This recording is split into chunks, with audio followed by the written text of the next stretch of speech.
everyone, welcome to the Felicity Yarn Studio channel. If you're new here, my name is Zoe. This is where I like to share all of my making within the yarn and fiber arts kind of genre of things. So today I have some knitting, a little bit of spinning to share with you guys, and I also dye yarn. So I'll leave links to everything in the description box down below and here on the screen for you if you are interested in following me on social media. But yeah, I apologize if this is a bit of a hot mess. This is kind of the only opportunity that I have to record within the next few weeks, and I know that it's been a few weeks since I've been on here, so I wanted to pop on here and get this recorded for you guys. I don't have any finished objects, and Hurricane Ida that just blew through Louisiana, we're getting the remnants through in a few hours here, so it's a little bit overcast, so apologies if the lighting is not great today. I'm going to go ahead and dive right in because I already feel like I'm rambling a whole lot. So again, no finished objects to speak of today, but I do have a few new cast-ons to share with you guys. So up front, this will cover my spinning as well as my knitting. The last time that I recorded, I mentioned that I wanted to start a Nightshift Shawl by Andrea Mowry, and what inspired that was one of the braids that I had done for Tour de Fleece. This is the Sugar Plum colorway from Wound Up Fiber Arts. All the colors that I'm going to show you guys came from Wound Up Fiber Arts, so I won't have to say her name like 80 gazillion times here. But yes, I spun this braid for Tour de Fleece, and I really loved the way that it turned out. It is a 3-ply. All of these are going to be 3 plies, somewhere in the DK to worsted weight, which is, I'm pretty sure what the shawl calls for. It might call for worsted to Aran, but it's a really versatile kind of pattern. So this is how far I've gotten. It's quite addicting. So I also mentioned the last time that I had spun up some little mini scrap packs from Wound Up, and so the pink that is up here was one of those minis, and then I started pairing it with the S'mores colorway. That was one of the ones that I wasn't certain about the last time I was recording, but I really do love how this is playing, and I started down here working with Sugar Plum and S'mores once I ran out of this mini. So I actually got a little bit further than I was really expecting to out of that mini.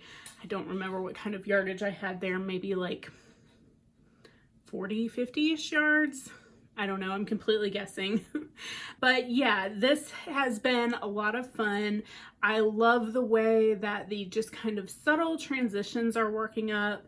I didn't do an actual fractal spin, which is what the shawl is designed with the spin cycle yarns. But with the nature of the speckle dyed braids and doing them in a 3-ply, you still get those kind of subtle shifts and kind of some striping happening there. So I think they're playing together really nicely. Now I did not really intend to kind of start this as a fade, and I'm not really going for a fade per se, but I think I am just going to go ahead and do larger blocks and kind of work with each color until they run out based off of the way that that first mini worked up. So again, right now I've got S'mores and Sugar Plum working together. After each motif, there's 2 motifs. So after each set of 2 motifs, I am swapping which one's the main color, which one's the contrast color, to kind of keep a little bit of contrast and interest there. So I think next what I'll do is start working in the Early Shadows colorway with Sugar Plum because I've been using the S'mores from the beginning. It just fell out of my lap. So yeah, I think that will make a nice transition together. And then I did also wind up spinning up I think this colorway was called Take a Hint, and it turned out a lot more kind of like minty. So yeah, I'm not even sure that I'm going to use that one because I think the 3 colors that I'm currently working with, A, would give me enough yardage, and B, I kind of think they all work together kind of cohesively. They all kind of pair together nicely, so it'll make a nice big cozy shawl, and I think it really does. The mosaic knitting really highlights and shows off these hand spun yarns beautifully. So yeah, if you're new to color work, this is a really great technique to try. This is a really great pattern. I know she has a smaller like cowl version, and there's a shifty sweater, and I do plan on making one of those. I actually went back and pulled a bunch of other hand spun yarn that has just kind of been sitting around since I took up spinning almost 2 years ago, and I plan on making a shifty out of that. I am shamelessly once again stealing an idea from my friend Gemma of GemmaBeaMakes.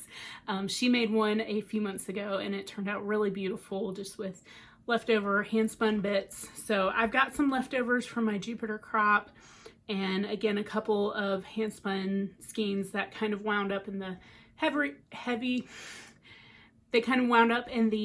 fingering to sport weight, which is what that pattern calls for. This mosaic knitting is a lot of fun and a really great introduction to color work without really having to do color work necessarily. The only other thing that I'll say about this pattern is it is meant to be an asymmetrical shawl. So this is, you know, a straight row here, or a straight line of the shawl, and then you're increasing down this bottom angle.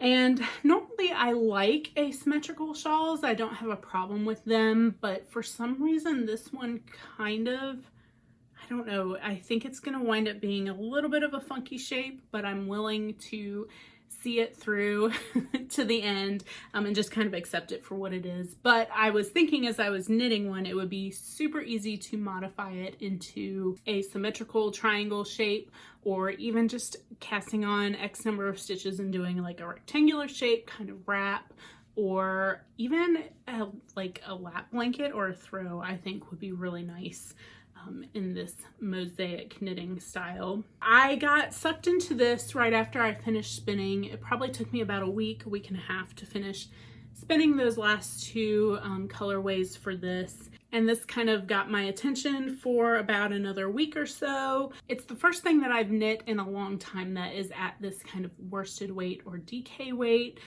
heavier gauge. So the way that it was growing super quickly really kept my attention for a while too. I haven't worked on it in a few weeks, so now that I've pulled it back out again, it might get some love.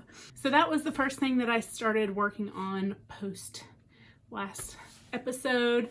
The next thing that sucked me in was the fact that my kit from Marie Wallin showed up for my Primrose jumper. So I'm knitting this as part of the Year of Marie Wallin knit along. That's my tongue twister today. That Nikki, who is knitting with cat hair, she is hosting this knit along. There's a lovely discussion group happening on Instagram and lots of beautiful knits happening in there right now. So if you're interested in joining, the only requirements are that you knit a pattern from Marie Wallin. It started August 1st and it is a year-long knit along. If you're interested in joining, contact Nikki. She can get you added to the group chat. I know that there was a Zoom call last weekend. Unfortunately, I wasn't able to make the call that day, but I do plan on joining in on the next one. But yeah, I started my Primrose, and you guys know that sometimes I live a little dangerously. But I tried swatching. I genuinely did. I was gonna be really good swatching the round since it's color work. This is kind of a big investment of time and resources. And I got like 4 rows into the color work in the round, and I could just tell my gauge was not coming out anything like my gauge normally would in the round. So I was like, screw it, I'm casting on. I'm gonna see where it takes me. It's a bottom up in the round jumper. So I have made it through the first motif. Let me see if it's curling up pretty bad, but yeah, I've made it through the first motif and into the second one. So this lovely, lovely rib, you knit like 2 rows, and I think it uses just about every color in the kit. It might have repeated one color twice. So the yarn is Marie Wallin's own yarn. It's the British Breeds, and it comes in these little 25-gram skeins. It is a fingering weight, and I'm not sure what kind of yardage you get with this. A blend of Blueface Leicester, Exmoor, Wensleydale, and Zorpals sheep breeds. So it is quite sheepy. Like every time I pull out this bag, I get a waft of sheep and lanolin in the living room. The cats are always very intrigued by it, but it is quite yummy. For being not merino, it's very soft. Like it is not prickly at all on my neck or a little bit in my elbow, but nothing that would be unbearable. I've worn itchier wools, scratchier wools next to skin.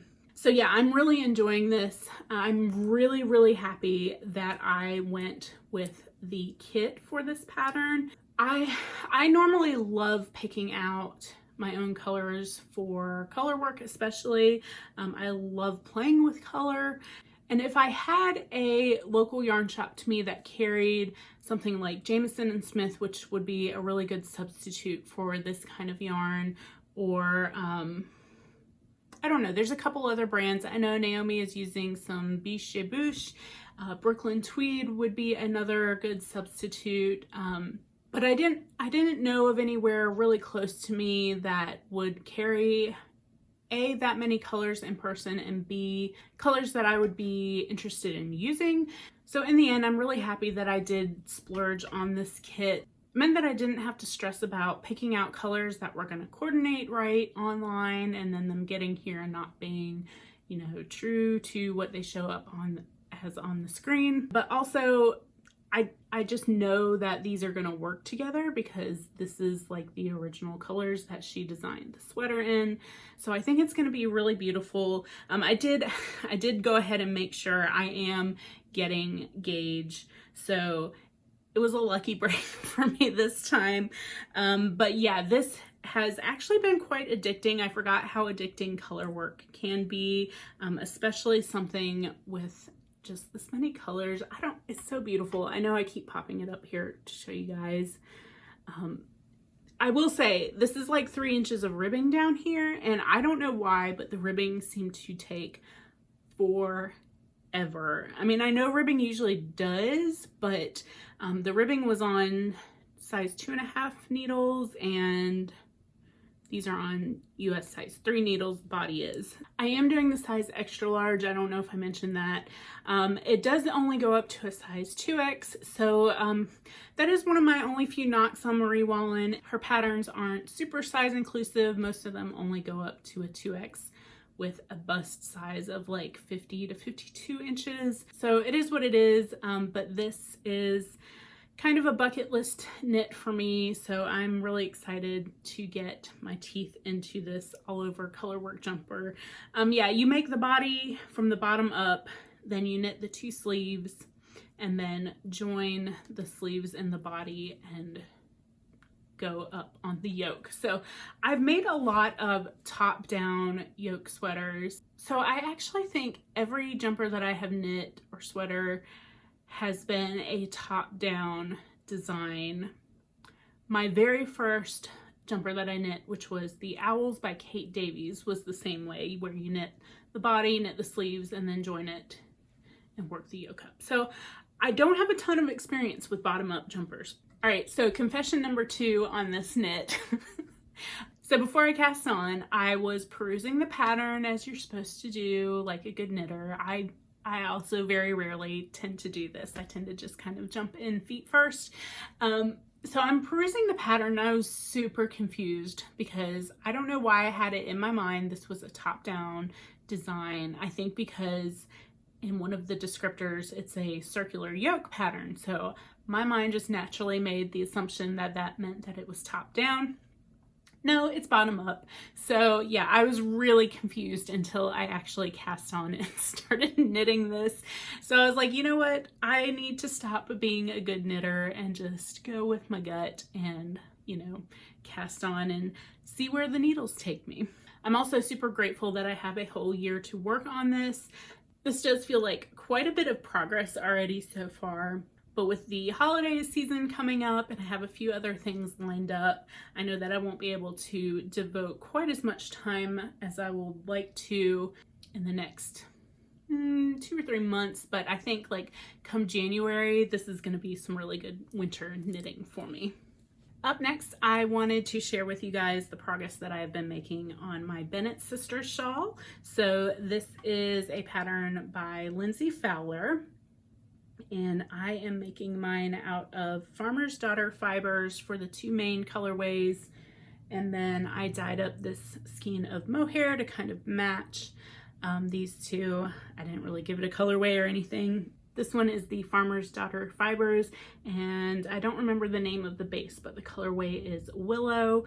It does sparkle. It has some like red stellina in there. It's very, very subtle. It kind of barely catches the light. But yeah, this shawl is a lot of fun. I have used all of the first skein of yarn, and that is what this first half of the shawl is. So I think I'm making some assumptions here. Since it's called the Bennet Sisters shawl, I assume that means that it is inspired by Jane and Lizzie from Pride and Prejudice. So they're very similar but different.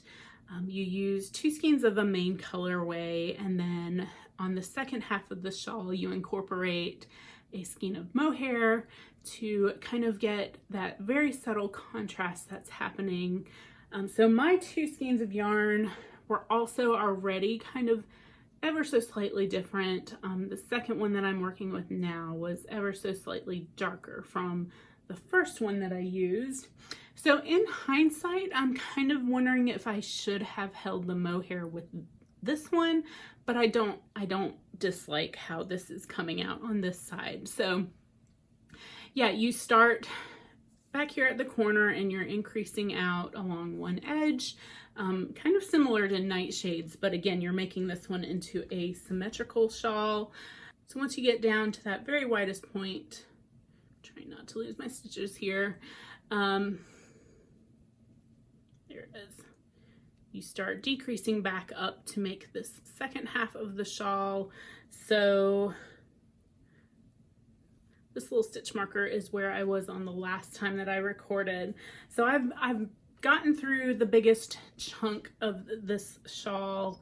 I am on the downhill. This is something that I've picked up in the last couple of days and really, again, kind of fallen into. So that seems to be my kind of pattern lately, is pick something up, get into it for 3, 4, 5 days and really, like, I don't want to say obsess, but yeah, I just kind of fall into something for a few days and then I put it away and I pull something else out and work on that for a couple of days. So this has been what I've been working on lately. I feel like since I am now on the downswing of this, you know, there's less and less stitches with every row, that I will probably sit down and knock this out in the not too distant future.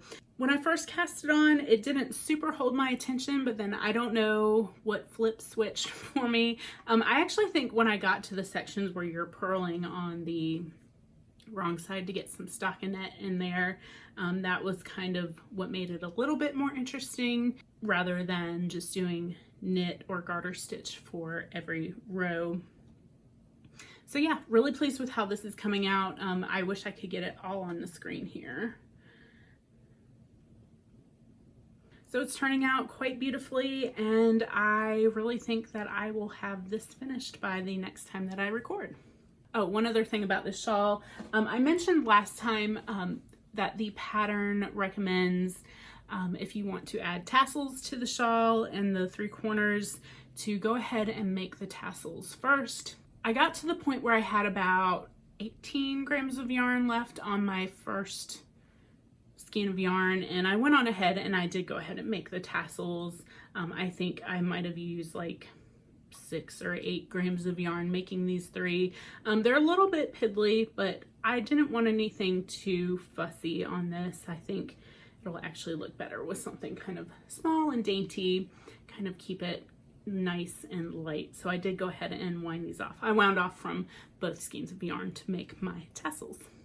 All right, I have saved my Tale of Woe for last here. So I started my outline tee on the last episode. I showed you guys I had, you know, basically just gotten through the ribbing on that. I don't know what happened. I did do my gauge swatch for this. My gauge swatch lied to me, maybe. I don't know. You guys, this thing is turning out gigantic. So the pattern recommends knitting this with about 10 inches of positive ease. I think I am somewhere around 16 inches of positive ease. That's a little bit too much positive ease for me. Yeah, I knit the entire like 9 inches of body that you do from the bottom up before you split for the sleeves. Tried it on and I was like, yeah, no, this is not going to work for two reasons. Number one, obviously that is way too much positive ease, but secondly, I have talked about this on so many garments that I have made, especially crop top garments for whatever reason. I need more length because I have a big bust. I have a larger bust. My bust is between 48 and 50 inches, and it's just physics. When you, or is it geometry? I don't know. The shortest distance is a straight line, right? I don't have a straight line on my bust here. I need more to go over the girls to get me to my natural waistline. So yeah, in theory, from here to here, 9 inches might be acceptable, but 9 inches from here down here is not acceptable. So I don't know if you guys, so yeah, that's not gonna work. So yeah, I need to frog this and start over. So it has been in timeout for a few weeks. Again, this was something that like for a week straight, I was solely working on my outline tee. So we had plans for mid-September. Those plans have since changed, and I had a goal to get this done by that time because we were going to be out of town, and I had a whole photo shoot idea planned and I was really excited about it. Then the knitting did not work out, and found out a couple of days ago that our plans are probably changing for that weekend anyway, so it just wasn't meant to be. That being said, I still really want this garment, and I really liked working with this yarn. This is from Ritual Dyes in their Undine base, I believe. This is in the Prairie Flax colorway. So yeah, I'm gonna have to frog this and start over, and it's been sitting in hibernation because I'm kind of like about it right now. All of that being said about the outline tee, it is probably a blessing in disguise because I did go by the pattern recommendation of only needing 3 skeins. I don't even remember what size it was that I was knitting. It's whatever the largest size is that uses 3 skeins of yarn. So in order to make the body longer, I'm definitely sizing down 1, if not 2 pattern sizes. I think I'm either going to do 2 pattern sizes or go down a needle size and 1 pattern size. I don't know. What do y'all think I should do? I don't really trust my gauge swatch on this yarn, so I think it's just going to be another case of where I need to cast on and maybe just try it on with a couple of inches to see kind of what the ease situation is looking like. The point that I was trying to get to is that if I'm making a smaller size, then I will be able to definitely make the longer body. So in the end, I think what really jump-started my knitting mojo, which has been kind of lax this year, is the fact that I have been on a no spend for yarn, or a very, very little spend for yarn until the last month or two. So I bought the British Breeds, the Primrose kit. I bought the yarn for the outline tee, and I bought one other thing that I'll pull out and show you guys in a minute. And I know that kind of sounds like a lame cop-out or whatever, but Yeah, I don't know. I really felt inspired again once I started knitting with some new yarn. So I don't know, a destash might be happening. Sometimes I feel overwhelmed by the yarn that I have and other times not. But I was talking to Gemma, again, of GemmaBeaMakes, and she said she was having a similar kind of experience of refreshing the stash and that kind of refreshing her mojo as well. Which, speaking of Gemma, the next few things I was going to show you guys are some happy mail that I have received in the past month or so. Gemma and I did a little swap, which I feel like a terrible friend because my package is still here, and Gemma, you will understand when it arrives why it has taken me so long to get this thing in the mail for you. But she sent me a lovely little package. She included this gorgeous little skein of West Yorkshire spinners.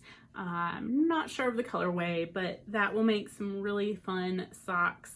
I have some little feet in mind for this yarn, and she sent me this beautiful skein of stranded dye works on her merino nylon base in the patisserie colorway. I adore this colorway. I think it is absolutely gorgeous. I have a fade in my stash that this might work really well with. And finally, Gemma was so kind. She sent me one of her little needle cases that she has been making and selling in her Etsy shop. So there is just so much in here. I have one precious bag of tea left. I have been waiting for just the right occasion for pick-me-up. But yeah, look at all these little pockets and places to store needles and notions. I meant to fill it up before I recorded, but I've been super distracted by lots of things lately. So a huge thank you to Gemma. If you guys don't watch her channel, you should go check her out. She's a lot of fun. She is me and Naomi's kindred spirit across the pond. So again, I was on a bit of a yarn buying kick, and I was on TheCattLady's website, who is Andrea. She also has podcasts. So I found these two skeins of Mayhem. They are very Halloween-y and very like moody. I don't know what these are going to grow up to be yet, but I had to make sure that they joined my stash as well. And finally, I have been chatting a lot with Cher, who has the Lathe and Loom podcast. She is a fellow North Carolinian. She lives back on the eastern side of the state, which is where I lived for a long time before moving out here to Western Carolina a few years ago. But she has a sock knitting machine, and I still have a ton of just plain old sock yarn, and I had some sock yarn skeins from the shop, and a couple of them had defects, so I didn't feel like I could sell them. So I thought that they would make a good opportunity to have some samples knit up. So we worked out a bit of a trade where I dyed her up some yarn and she cranked these for me into some sock tubes. So first I'll go through the things that were just from my stash. I had two skeins of this biscotti yarn and one of the Harry Potter colorways. So this is a 60 stitch gauge. Yes, this is 72 stitches, so you can see kind of where the length of the stripes varies based off of the number of stitches. So I don't think I've name dropped Naomi yet. Naomi is my sister. She's the yarn curator. Our brother gives us yarn every year, and this was one of his Christmas presents one year. So neither one of us had gotten around to knitting the socks. So between her and my mom, we're planning on splitting this up and the three of us getting a pair of socks out of that. This one was a sock blank that I dyed up when I was just playing around with some sock blanks, and I love the like peach and lavender kind of electric combination there. So since it was a sock blank, I'm trying to remember. I think if this is the sock blank, I did like one half the peachy orange and then one half the lavender color, and that's how you get the micro striping effect with a sock blank. Yeah, this has been in my stash for forever, and I've been meaning to just knit some vanilla socks out of it, and I just never got around to it. So that got sent off. These two skeins were from Ushitita that have been in my stash for forever. This one came from Black Mountain Yarn Shop, and I never knew what to make with it. I don't know. I never knew what to make with it, and I never really had anything that kind of went with it as far as like working it into a fade, or I don't know. So it was kind of an odd man out for a long time.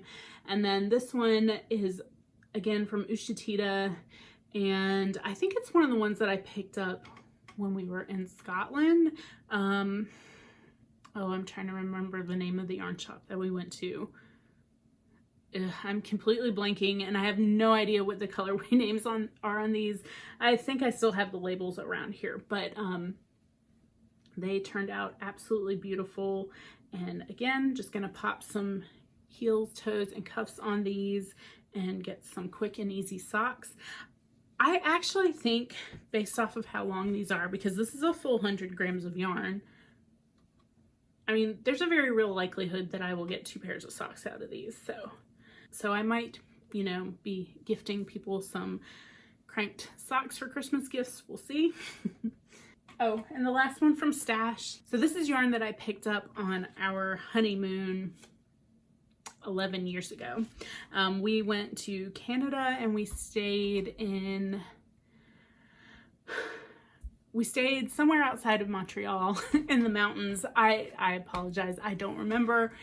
We were in French-speaking territory though, so it was the closest that we could afford to get to feeling like we were in Europe on our honeymoon. But anyway, this was 11 years ago, so I was a pretty avid knitter then as well, but I picked up some basic sock yarn. You know, I don't even remember the brand of this.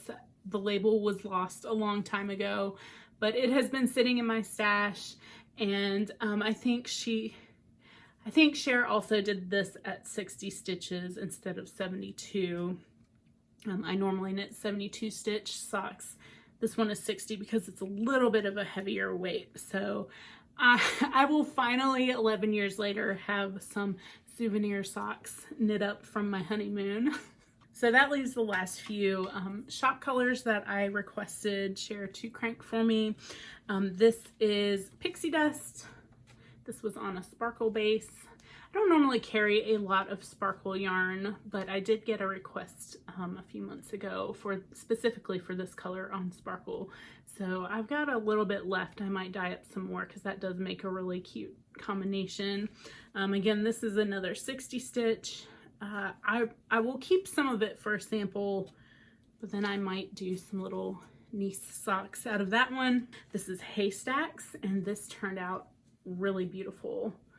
So this turned out really lovely, cranked up, and this was a colorway from last year's advent calendars that got requested, and I decided to go ahead and dye it up as a shop regular. So that's based off of a Monet painting. I love the way that turned out. I love kind of the micro striping that you get, the very like even and precise micro striping that you get on the circular sock machine. So these two are probably my favorite. This is my Water Nymph colorway, and it's looking a little bit more bright and saturated on screen. It's a little bit more pastel in person, but this turned out absolutely gorgeous. I love this as well. I'm really hoping that I can get 2 pairs of socks out of this as well, so I can keep a pair for my sock drawer, which I think even just a pair of shorty socks and then a pair for like a shop sample. And finally, this is a Vintage Christmas Card, which is a Christmas colorway that I dyed up last year. I love this color as well. It's just kind of a nice soft pastel. So last year I was really inspired by an old vintage Christmas card that I had found a picture of on Pinterest. And it's got nice little pops of like lavender and pink and peach in there.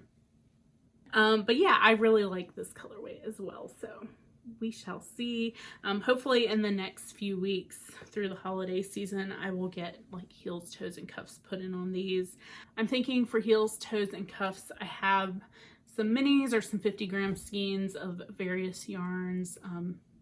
I dye yarn. I can dye up whatever color I want for those. And if all else fails, I can always just unravel a little bit of the cranked yarn. Although that just feels wrong after all the work that Cher put into cranking those to unravel it, only to knit the heels, toes, and cuffs with those. So you'll probably see those again in the future here as finished socks. So as far as shop business goes, I have, I want to say 7 20-gram advent sets left in the shop and about 10 of the 10 grams left in the shop. This year's advent calendars are Georgia O'Keeffe painting themed, so each colorway is based off of one of her paintings. They turned out absolutely gorgeous, and I am in the process of packaging all of those up, and they should be starting to go out in the next few weeks. I'll be popping some very limited Halloween micro mini sets in the shop. There'll be 13 10-gram minis with a couple of stitch markers. These are colorways that I used leftover dye. I just started popping them in whenever I was coming across them and started packaging them all together, and I felt like they had a bit of a Halloween vibe together. So they're very neon-y, and yeah, I'll be popping those in the shop in the next week or so. And I think that's about it. As far as life goes, the reason that I sat down to very speedily and kind of hot mess record today is we are finally getting our floors installed in the next few weeks downstairs. So first we need to rip up the old floors. We're trying to save a few bucks there, and that needs to start happening like tomorrow. The floors are supposed to be here on Friday. So in order to make all the space down there, we have to move some furniture and things up here. And so my podcast space is getting ready to turn into a giant closet space storage area for the next few weeks. But yeah, I figured it was time to record and catch up with you guys anyway. All right, guys, my voice is trying to give out, so I think that is a sign that I need to wrap this up. As always, if you have liked today's video, don't forget to like and subscribe. Leave me a comment down below. Let me know what you're currently working on. And yeah, hopefully I will see you again in a few weeks, possibly in my updated living room with new floors in them. So happy knitting, and I'll see you guys later. Bye. So in the end, I think what really jump started some of my knitting